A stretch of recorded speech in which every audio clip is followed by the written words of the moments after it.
welcome back to the lecture series on refugee migration diaspora.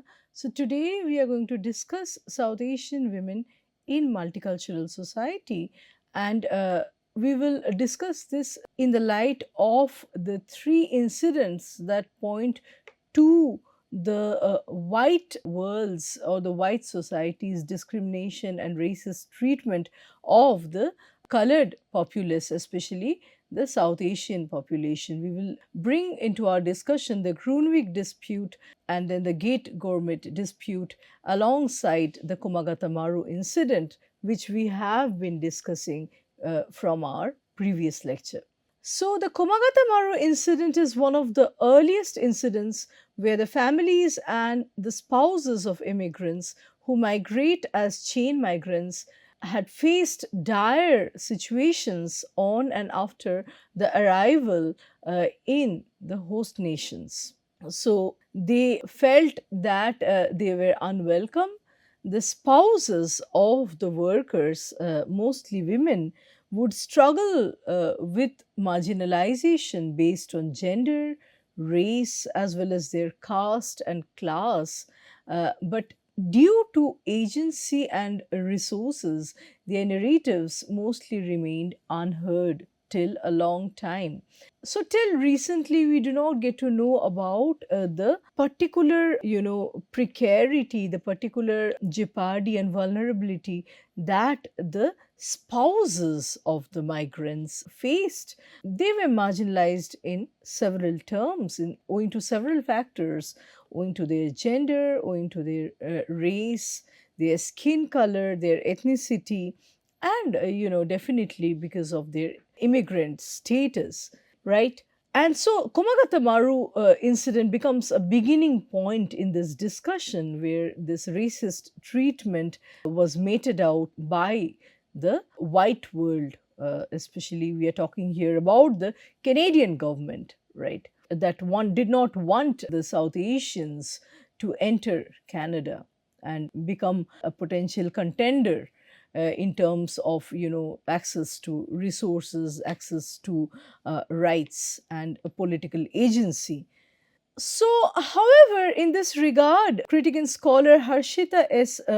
Yalamati asserts that Indian married migrant women have been active agents in decision making processes, and they draw upon various resources to strategize responses to the problems that they face as immigrants.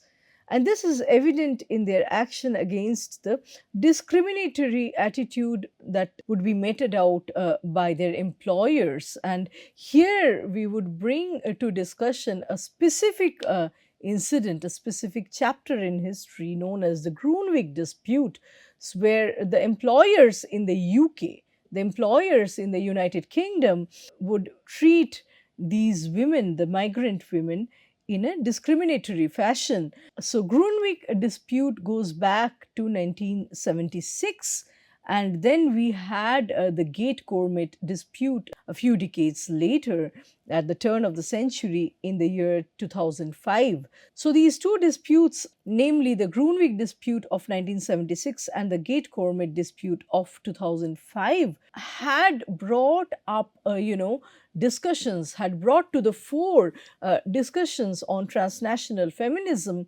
as well as intersectionality.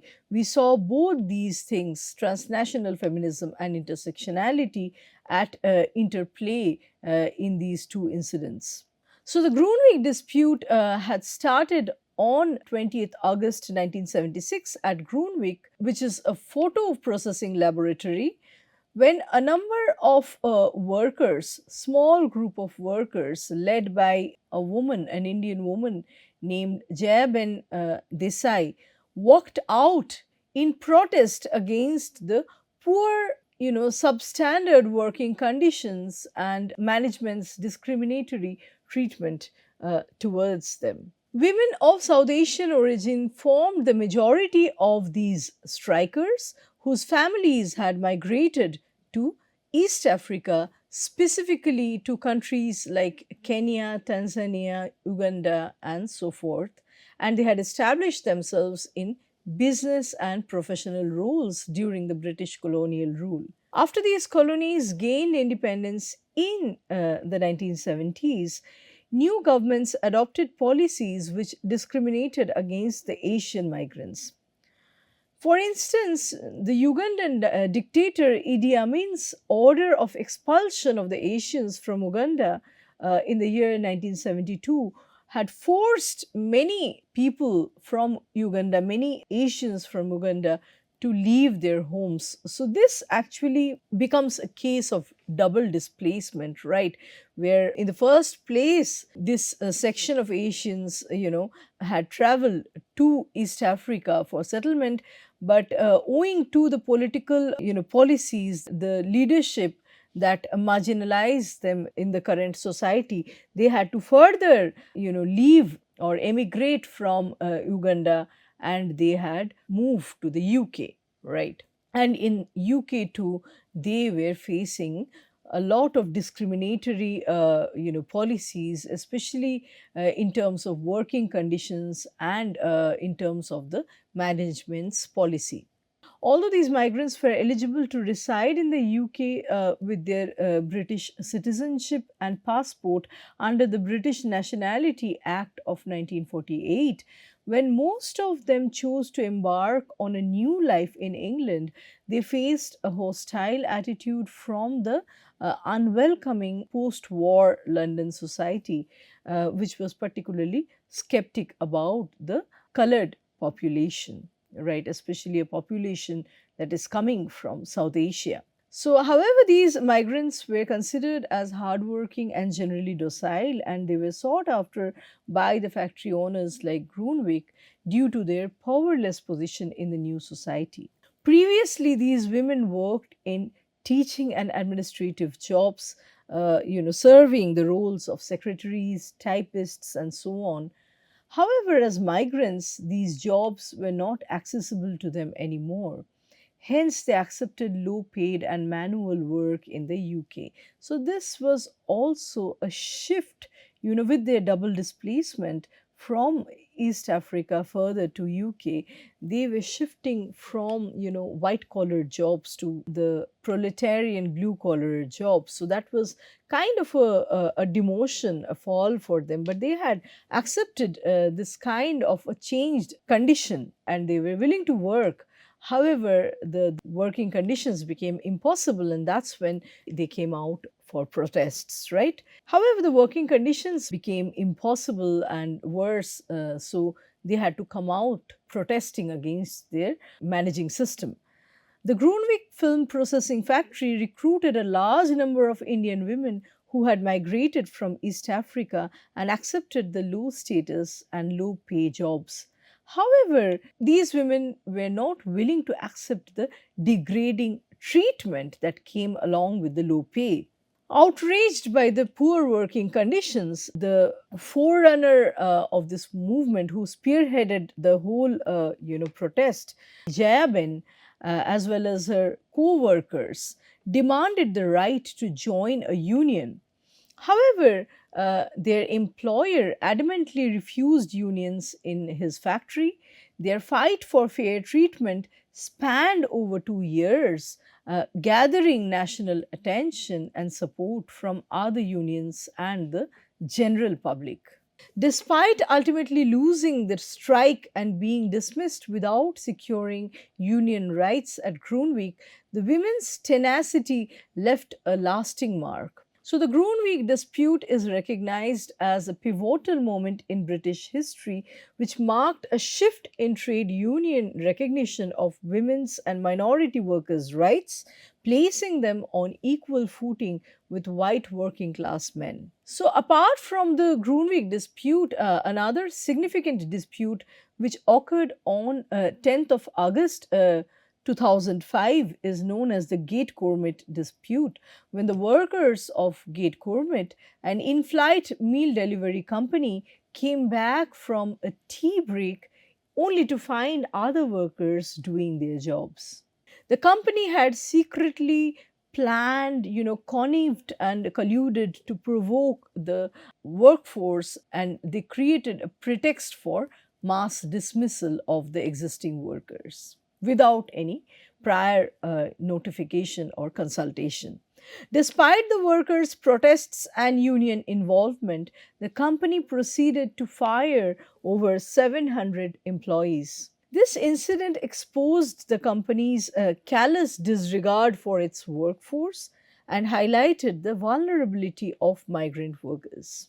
The study by Sundari Anitha and Ruth Pearson reveals that the majority of Gate Gourmet's workforce comprised the South Asian individuals who mainly came from Punjab. They were of Punjabi origin and they had immigrated directly to the UK from India. At the time of the 2005 dispute, this workforce was predominantly in their 50s and 60s, so quite a senior population comprised this workforce, and they were residing in the Southall area of London, where Heathrow Airport provided significant employment opportunities. Many of these individuals had arrived in the United Kingdom during the 1970s and 1980s as young brides or daughters of migrant families hailing from rural backgrounds in India.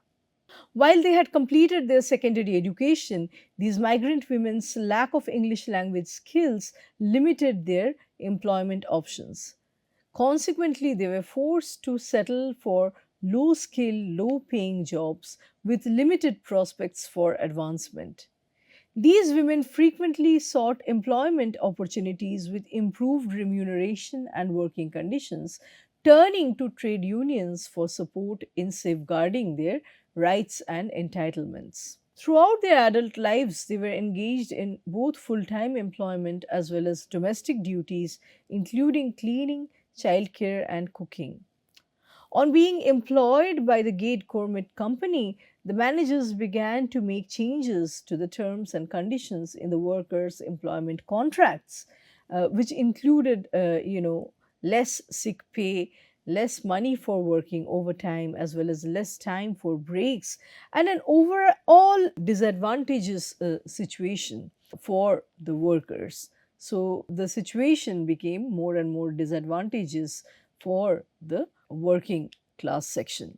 These working women faced harsh conditions, including extremely low temperatures, up to 3 to 5 degrees Celsius, long hours of standing and working, as well as fast paced work on conveyor belts, as well as exploitative practices. Their harsh working conditions also included reduced lunch breaks, increased workload, and staff cuts in order to boost productivity. However, the Gate Gourmet workers, backed by their union, resisted these changes and they entered into negotiations with the company management. So, in the case of the Grunwick dispute as well as the Gate Gourmet dispute, we see that both these contentions were majorly centered around issues of unfair dismissal, poor working conditions, as well as a lack of union representation. The workers, many of whom were in their 50s and 60s, faced a significant, challenging work scenario while navigating the complexities of the British labor market and asserting their rights. So, these cases brought attention to the specific vulnerabilities of women migrant workers as well as the ongoing struggles of the South Asian diaspora, where these workers would suffer at various levels based on their gender, based on their race and ethnicity, as well as their immigrant status. These groups of workers from South Asia found supports from other workers and groups who came forward to show their solidarity. For instance, the baggage handlers of British Airways walked out in order to protest for the Gate Gourmet workers, and Heathrow Airport was closed for 48 hours in protest against the authority, against the management system. So, as a way of concluding this discussion, in the early 1900s, we see that the South Asian women were excluded from immigration to Canada as a strategy of preventing the formation of permanent South Asian communities. This policy, as explored by Inakshi Dua in her work was rooted in fears of interracial mixing between Indian men and white Canadian women. So, subsequently, Indian women were only allowed to migrate as wives of male migrants, which would reinforce racial segregation and prevent interracial marriage or union. Additionally, between 1916 and 1920, Canadian women made significant strides towards gaining the right to vote, the suffragist right, with several provinces extending the suffrage. However, Asian women, along with indigenous peoples and the Quebecois population, the women from Quebec were excluded from the suffragist rights, which highlights the ongoing struggle for equality and the complex interplay of race, gender, and ethnicity in the larger Canadian as well as UK politics. Because the migration was also governed in the gendered lines, the women of the South Asian diaspora are also vulnerable in Canada, like in the UK. The above discussed three incidents, the Komagata Maru incident, the Grunwick dispute, as well as the Gate Gourmet dispute, are, three landmark incidents of discrimination and segregation of immigrants, which help us understand the trajectory of exploitation on racial and gendered grounds. So, with this, we come to the end of our lecture today. Let's meet with a new topic and another round of discussions in our next lecture. Thank you.